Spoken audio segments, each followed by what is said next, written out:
नमस्कार दोस्तों, मैं डॉक्टर यश भदौरिया। हमारे YouTube चैनल पर आप सभी का स्वागत है।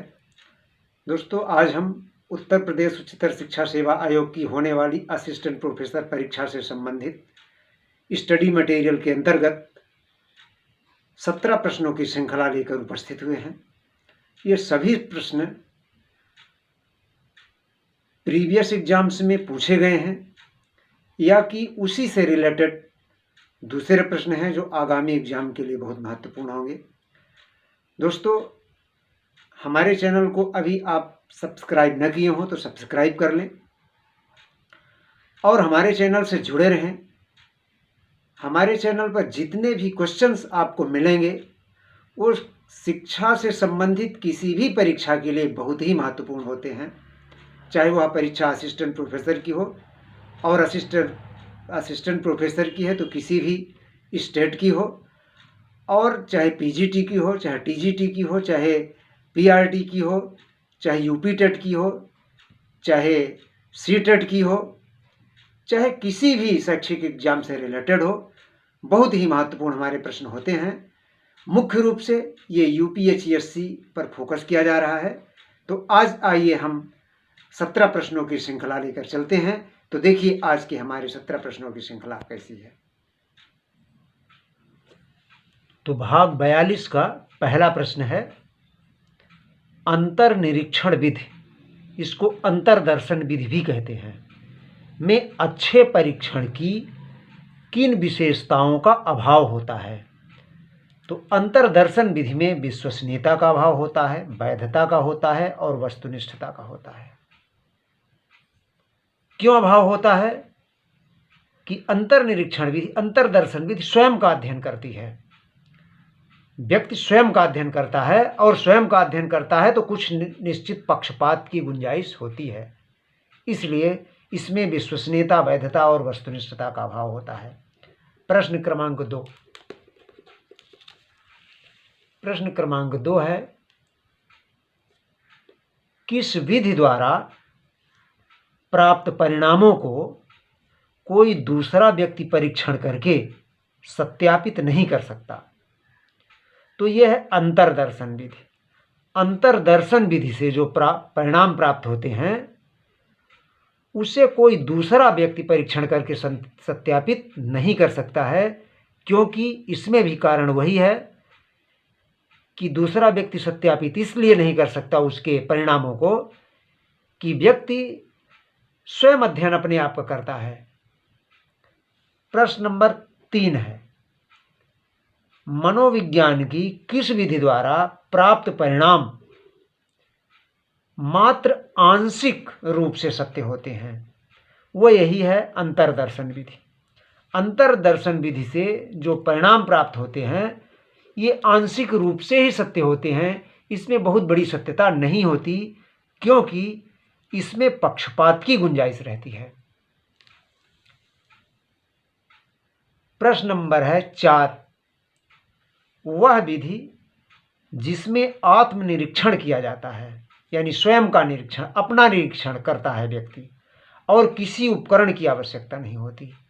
जब व्यक्ति अपना स्वयं का निरीक्षण करता है, अंतर्दर्शन करता है, तो किसी उपकरण की आवश्यकता नहीं होती है, तो वो है अंतर्दर्शन विधि ही है। प्रश्न नंबर 5 है। प्रश्न नंबर 5 के अंतर्गत है कुछ विधियां और उनके जनक। इसके पूर्व में हम कुछ विधियां और उसके जनक बता चुके हैं,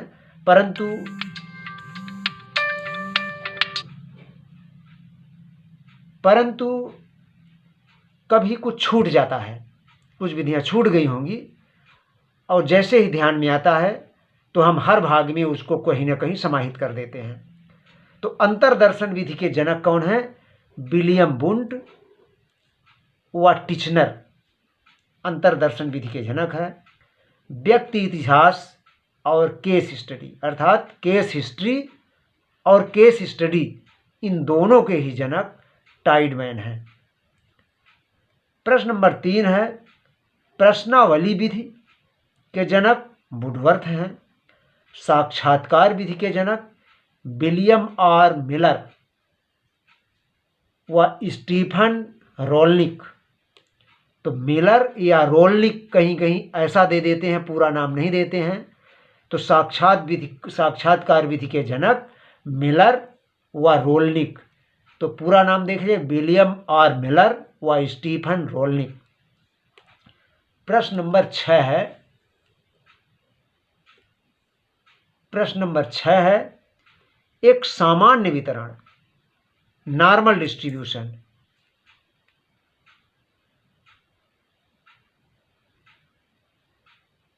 एक सामान्य वितरण विषमता का मान होगा।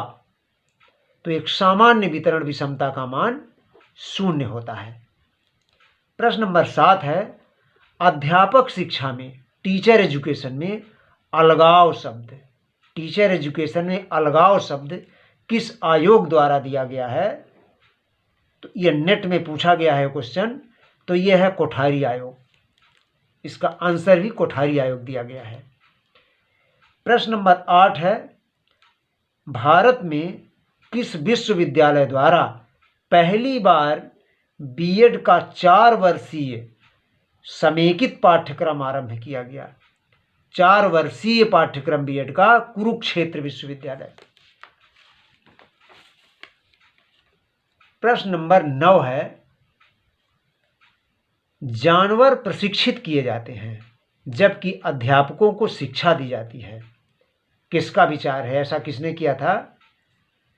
तो शिक्षक को प्रशिक्षित नहीं किया जाता है, इनका विचार था किलपैट्रिक महोदय का। किलपैट्रिक ये जॉन डीवी के ये स्टूडेंट थे, जॉन डीवी के शिष्य थे। तो किलपैट्रिक महोदय का ये योजना विधि के जनक भी हैं। इन्होंने कहा था कि प्रशिक्षित जानवरों को किया जाता है, शिक्षकों को नहीं, शिक्षकों को शिक्षित किया जाता है। अब विचार तो है। तो ये है कथन किलपैट्रिक महोदय का। प्रश्न नंबर 10 है, इंटर्नशिप अध्यापक शिक्षा हेतु क्यों आवश्यक है? इंटर्नशिप क्यों आवश्यक है अध्यापक शिक्षा में? तो इसका कारण है कि इसमें प्रयोगात्मक पाठ्यक्रम होता है, एक्सपेरिमेंटल करिकुलम होता है इसलिए। और एक्सपेरिमेंटल करिकुलम अध्यापक के लिए आवश्यक होता है। कोई चीज़ जब प्रयोग की जाती है तो ज़्यादा समझ में आती है। प्रश्न नंबर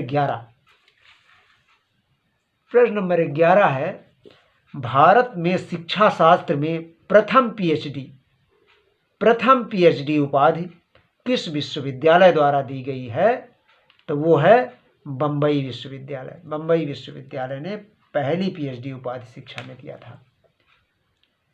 फिर प्रश्न नंबर 12 है, किस कमीशन ने अर्थात किस आयोग ने प्रत्येक विश्वविद्यालय में शिक्षा शास्त्र विभाग की स्थापना का सुझाव दिया था कि सभी विश्वविद्यालय में शिक्षा विभाग खोले जाएं? तो ये सेडलर आयोग का ये कथन था। सेडलर आयोग की रिपोर्ट थी 1917, सेडलर आयोग 1917। अब 13 है प्रश्न, सेडलर आयोग में कितने व कौन कौन भारतीय सदस्य थे? देखिए, सेडलर आयोग में 2 भारतीय सदस्य थे। तो पहला था सर आशुतोष मुखर्जी, ये पहले सदस्य थे। और दूसरे सदस्य थे जियाउद्दीन अहमद। ये 2 सदस्य, 2 शिक्षा शास्त्री, भारतीय शिक्षा शास्त्री सेडलर आयोग जो 1917 में गठित हुआ था और इसने 1919 में अपनी रिपोर्ट दिया था, उसके सदस्य थे ये 2 लोग। प्रश्न नंबर 14 है, एक दीपक दूसरे दीपक को तब तक प्रज्वलित नहीं कर सकता जब तक वह स्वयं प्रज्वलित न हो। किसने कहा था? तो रविन्द्रनाथ टैगोर ने कहा था। अब है प्रश्न नंबर 15। प्रश्न नंबर 15 है, एक शून्य परिकल्पना जो स्वीकार करने लायक थी शोधार्थी द्वारा अस्वीकार कर दी गई, यानी गलत तरीके से अस्वीकार कर दी गई। शोधार्थी द्वारा कौन सी त्रुटि की जा रही है? तो ये प्रथम प्रकार की त्रुटि है। अगर शोधार्थी द्वारा गलत ढंग से किसी परिकल्पना को अस्वीकृत कर दिया गया तो उसमें प्रथम प्रकार की त्रुटि होती है। और यदि गलत प्रकार से स्वीकार कर लिया अस्वीकार होने लायक थी वो, और गलत प्रकार से स्वीकार कर लिया, तो यहाँ पर द्वितीय प्रकार की त्रुटि थी। प्रश्न नंबर 16 है, परिकल्पनाओं का निर्माण किस आधार पर किया जाता है? परिकल्पनाओं का जो फॉर्मेशन है, परिकल्पनाएं कैसे निर्मित की जाती हैं, तो देखिए, दो या दो से अधिक चरों के बीच संबंध स्थापित करके, ये ध्यान रखना चाहिए परिकल्पना निर्माण के लिए कि उसमें कम से कम एटलीस्ट 2 वेरिएबल का संबंध स्थापित हो रहा है कि नहीं। प्रश्न नंबर 17 है, शिक्षण में बहुसंचार उपागम। शिक्षण में बहुसंचार उपागम के प्रभावी होने का अध्ययन, कि शिक्षण में बहुसंचार उपागम ज़्यादा प्रभावी है, कैसे किया जा सकता है? तो वो है प्रयोगात्मक अध्ययन द्वारा। इसको हम एक्सपेरिमेंट ही करेंगे कि शिक्षण में मल्टीमीडिया अप्रोच ज़्यादा प्रभावी है या कम प्रभावी है। तो इसका अध्ययन हम कैसे करेंगे? वो एक्सपेरिमेंट करेंगे। हम एक्सपेरिमेंटल रिसर्च करेंगे और उसमें देखेंगे कि एक सामान्य शिक्षण और बहुसंचार उपागम के माध्यम से शिक्षण में क्या अंतर है। तो जब तक हम इसमें प्रयोग नहीं करेंगे तब तक हमको सही रिजल्ट नहीं प्राप्त होगा।